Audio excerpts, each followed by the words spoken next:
warahmatullahi wabarakatuh. Saya Muhammad Bakri bin Abdul Rahim, I20104500. Saya akan membentangkan berkenaan dengan tajuk isim sahih akhir.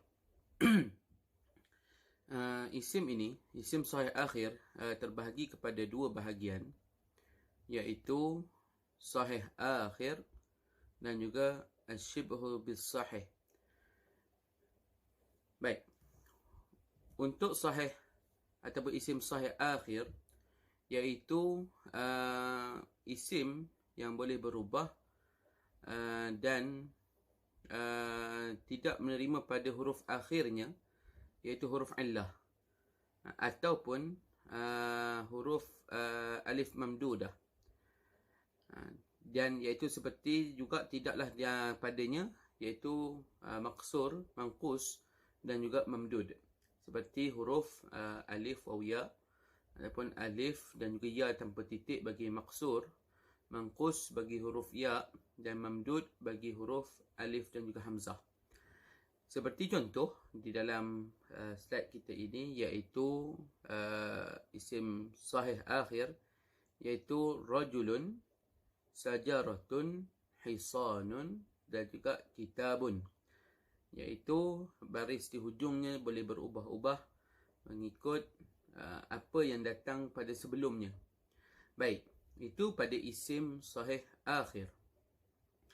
Kemudian adanya asyibhu bil sahih, iaitu apa yang akhirnya itu padanya huruf waw atau ya sebelumnya adalah sukun, iaitu huruf akhirnya waw atau ya dan sebelumnya didatangi dengan sukun, seperti dan juga adalah sukun itu di atas huruf yang sahih, seperti mana contohnya jaryu, ramyu, wahyu, aryu, hadyu, dalyun, rahyun, bahwun, adwun, sahwun dan juga lahwun. Jadi kalau kita lihat di sini, huruf sebelum huruf ya dan juga huruf sebelum huruf waw, itu semuanya adalah huruf yang telah disukunkan barisnya, iaitu seperti jaryu, huruf ra itu disukunkan, ramyu, huruf mim itu disukunkan, dalwu, huruf lam itu disukunkan, bahwu, huruf ha itu juga disukunkan.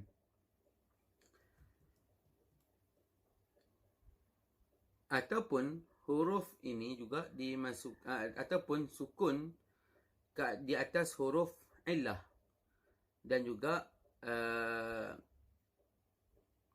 ianya itu iaitu huruf waw ataupun ya musyaddadah, iaitu seperti aduun, jawun, kursiyun, aliyun, iaitu sebelumnya iaitu terdapatnya huruf, kalau kita ejaan dia seperti asal, aduun, ain, dal, waw, waw, di atasnya adalah adu, waw yang pertama adalah sukun dan waw kedua adalah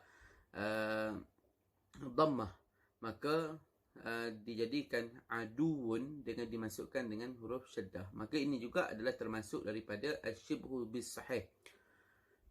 Baik, itu adalah sedikit penerangan berkenaan dengan isim sahih akhir, dan saya akan serahkan kepada sahabat dan seterusnya untuk membentangkan tajuk-tajuk yang berikutnya.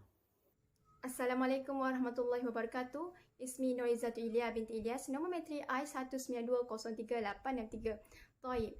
Saya akan terangkan tentang isim ghair sahih akhir. Okey.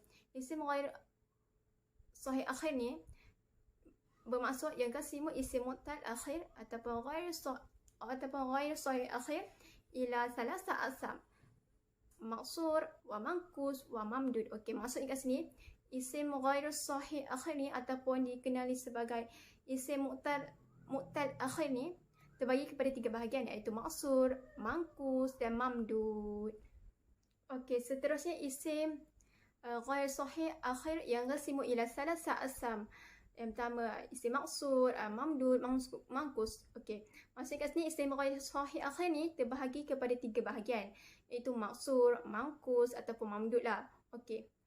Isim maksur ni huwa kullu isim mu'rab akhir alif lazim asli maftuhun ma qablaha. Okey, maksudnya setiap isim ni yang ataupun kata nama yang terakhir, yang kedudukan yang terakhir tu yang disebut ataupun yang ditulis ataupun yang mempunyai huruf asal ataupun alifah.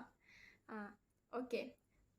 Sawaun arsamat bisurah alif misal asa atau bisurah ya misal fata zikra mustafa mulha. Okey. Maksudnya kat sini malha. Okey, maksudnya kat sini sama ada ia ditulis sebagai gambaran alif ataupun ya ataupun disebut sebagai alif maksurah lah, iaitu yang tiada titik. Okey. Contohnya yang saya sebut tadi. Okey, kalau contoh alif saja ada asar. Okey, kalau contoh alif maksurah tu muntaha, apa lagi? Mustafa, Fata, okey, dan lain-lain lagi.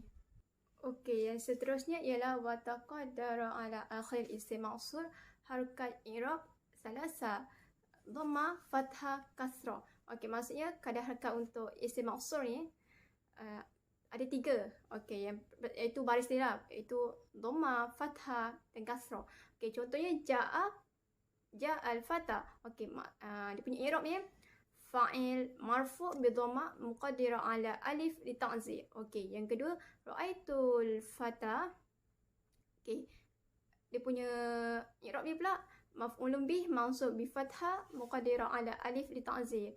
Okey, yang ketiga iaitu marartu bil fata. Okey, i'rabnya pula majrur bi kasrah muqaddara ala alif li ta'zir. Okey, yang seterusnya wa izanun maksur biqayyid alif hattan wa hazaf lafzan fi rufu' nasab wajar.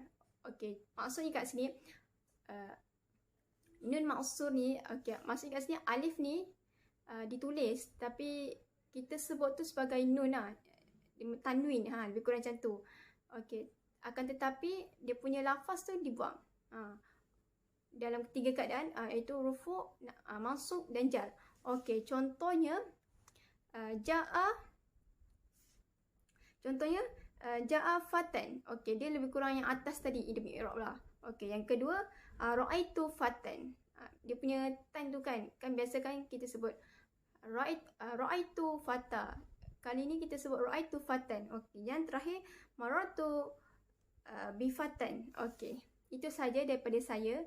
Saya serahkan tajuk yang sama, iaitu isim mausul juga kepada, tapi pecahan yang lain saya serahkan kepada pembentang yang seterusnya. Assalamualaikum warahmatullahi wabarakatuh. Nama saya Nurul Fatihi binti Mak Fauzi, nombor matrik I192040666. Saya akan sambung dalam menerangkan tentang isim al-maqsur. Huruf alif tidak wujud pada asalnya kecuali dalam huruf makna dan seumpamanya. Alif yang terdapat pada isim maksur bukanlah alif yang asli. Alif pindahan dari waw atau ya. Contohnya, alif pindahan dari waw dan ya. Contohnya, asa minal asawun. Asawun tu kata asalnya ialah asa. Yang kedua ialah fata minal fatayun. Fatayun tu kata asalnya ialah fata. Okey, seterusnya wa imma an takuna zaidah lil ahid aghrad salasah. Salasah terbahagi kepada 3, iaitu la ta'nis, lil ilhaq dan li tashkir. Okey, kita tengok pada li ta'nis. Li ta'nis lu misal dia hablun minal habla. Hablun minal habla. Habla kata asal dia ialah hablun. Yang kedua adalah atashun minal atasha. Atashun minal atasha. Okey, wa takuna rabi'ah misal husna. Dalam kata empat perkataan iaitu husna. Okey, yang kedua ialah lil ilhaq. Lil ilhaq misal dia Arafah ataupun zikra. Contoh dia. Misal dia habanato. Okey, yang terakhir ialah litakshir. Litakshir ni contoh dia kamasiro. Okey, yang terakhir ialah i'rab. Semua isim al-maqsur ada muqaddarah. Contoh satu kalimah ayat dia, zahaba al-qadi ilal mahkamah. I'rab dia fa'il marfu' bidhammah muqaddarah. Tengok kalimah al-qadi. Al-qadi itu tetap dibaca al-qadi, tidak dibaca al-qadiyu. Sebab itu dipanggil marfu' bidhammah muqaddarah. Baik, bismillahirrahmanirrahim. Ismi Muhammad Afham bin Abdullah, nombor menteri I192038883. Saya akan menyambung pembintangan dengan membentangkan ismul manqus. Ma huwa ismul manqus? Ismul manqus huwa kullu isim mu'rab akhirih ya lazimah asliyah maksur ma qablaha. Isim maksur ialah isim yang perkataan isim yang diakhiri dengan huruf ya pada akhirnya dan sebelum huruf ya itu adalah huruf yang berbaris bawah. Al-misal, contohnya al-qadi, ad-da'i, ar-rami, ar-ra'i. Kesemua perkataan ini diakhiri dengan huruf ya dan sebelum huruf ya itu berbaris bawah. Ya ini adalah ya bertitik. Jika ya tidak bertitik itu dipanggil alif maksurah, bukan dipanggil ya. Alif maksurah ini adalah tanda bagi isim maksur. Seperti mana yang telah diterangkan oleh kawan saya sebentar tadi. Okey, kita sambung kepada harakatul i'rab dhammah wal kasrah ila qismain. I'rab bagi dhammah dan kasrah terbahagi kepada dua, iaitu zahirah dan muqaddarah.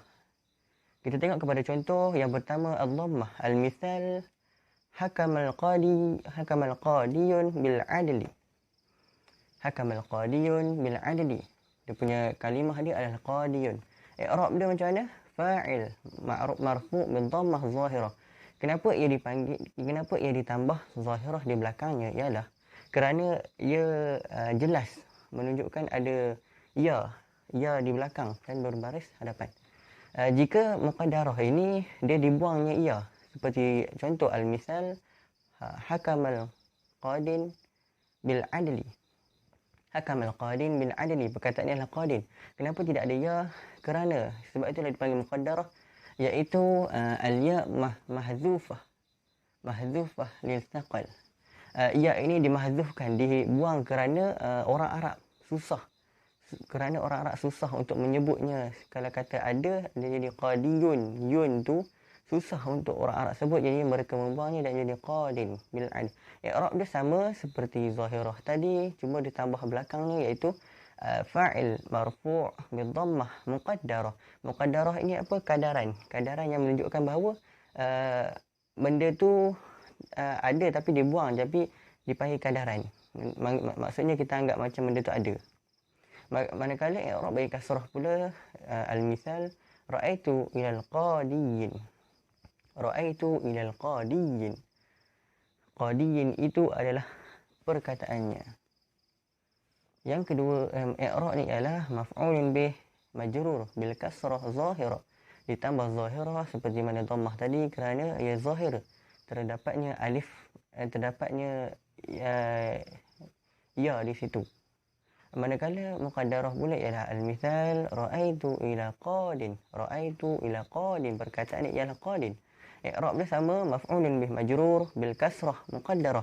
Cuma bezanya ditukar zahirah dengan muqaddarah pada ujungnya sahaja. Iaitu muqaddarah itu ialah menunjukkan kadaran, menganggapkan bahawa dia tu ada tapi sebenarnya tak ada. Zahirah ni daripada makrifah, isim makrifah iaitu yang ada al-ilam. Jika tak ada al-ilam, dia dikira isim nakirah dan dipanggil muqaddarah. Seterusnya daripada saya akan menyerahkan kepada pembentang seterusnya. Assalamualaikum warahmatullahi wabarakatuh.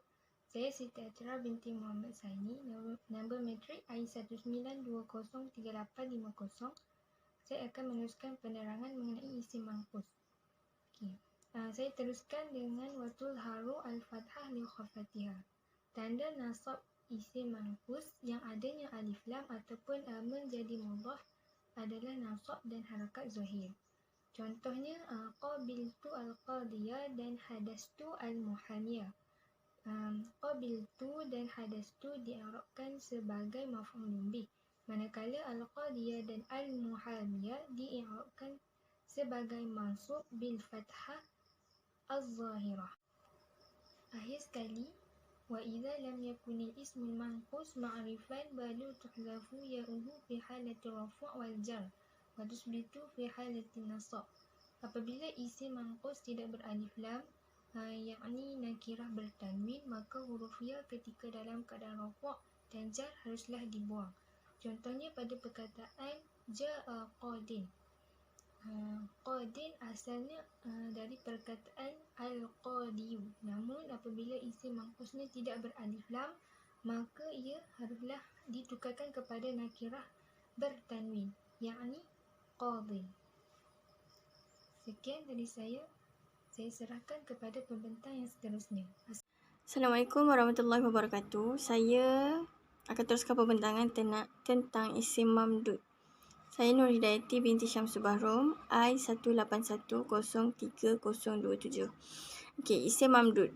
Huwa kullu isim mu'rab akhiruhu hamzah qablaha alif zaidah. Maksudnya, semua isim mu'rab yang akhirnya adalah hamzah dan sebelum akhir dia mesti ada alif. Okey, kita tengok contoh. Sama'un, ibtidaun, sahra'un. Okey, mamdud ni semua hujung dia alif hamzah, alif hamzah, alif hamzah. Itu untuk mamdud. Okey. Slide seterusnya. Anwa' mamdud ada 3. Asliyah, zaidah dengan munqalabah. Asliyah, perkataan asal. Qara'a, insya'a, ibtida'a. Semuanya ada alif hamzah. Ada alif hamzah.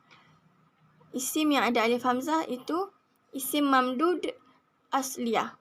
Okey, untuk isim mamdud zaidah ada dua juga. Ada 2 jenis. Ta'nis dengan ilhaq. Ta'nis maksudnya perkataan asalnya adalah dia menunjukkan muzakkar. Tapi dalam ayat tu dia nak menunjukkan kepada muannas, jadi perkataan tu ditakniskan. Contohnya sahara kepada sahra. Okey. Ahmar kepada hamra. Okey, contohnya macam tu. Seterusnya ilhaq. Zaidah ilhaq. Ilhaq tu maksudnya penambahan. Penambahan yang macam mana? Maksudnya dia lebih kepada kata nama benda macam alba, kuba. Alba tu maksudnya bekas-bekas kecil. Kuba tu kubak lah yang seperti yang kita tahu secara umumnya. Kubak tu kubak masjid. Okey, akhir sekali munqalabah. Munqalabah ni maksudnya penukaran. Okey. Ganti tukar. Contohnya an-waw dan an-ya. Maksudnya perkataan asal tu dia daripada waw, bukan contoh. Okay, kita tengok contoh dia, misal dia. Ada, perkataan asal dia adalah adawa. Okey. Roja, perkataan asalnya rojawa. Da'a, doa, perkataan asalnya adalah da'awa. Yang kedua, ya. An-ya. Okey, contoh dia binaun, perkataan asal dia banaya. Yang kedua, ihda, perkataan asal dia adalah hadaya. Nak tahu munqalabah an waw ataupun munqalabah an ya, kita tengok dia punya mudhari'. Ada ya'du, roja yarju, doa yad'u. Okey.